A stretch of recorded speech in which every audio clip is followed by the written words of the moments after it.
নমস্কার প্রিয় ছাত্রছাত্রীরা, আবারও চলে এসেছি তোমাদের সামনে আগন্তুক ইউটিউব চ্যানেলটি নিয়ে। তো আজকের আলোচনার বিষয় নবম শ্রেণীর ইলিয়াসের 5 নম্বরের একটি প্রশ্ন উত্তর।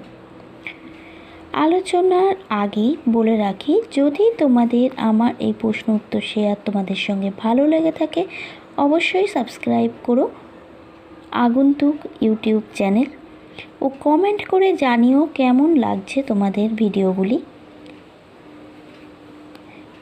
এই সমস্ত প্রশ্ন উত্তরগুলি ছাড়াও যদি তোমাদের আরও কিছু জানার থাকে তবে আমাকে কমেন্ট করে জানিও।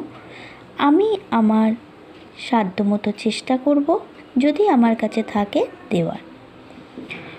তো চলে আসি আজকের আলোচনায়। ইলিয়াস তো ভগবান পুরুষ, কারা কেন ইলিয়াসকে ভাগ্যবান পুরুষ বলেছে?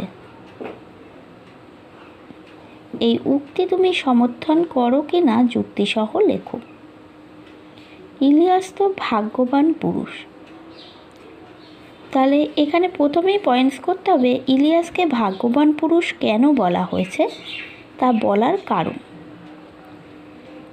ঠিক আছে, তারপরে সেই অনুযায়ী তোমাদের নিজেদের মত দিতে হবে।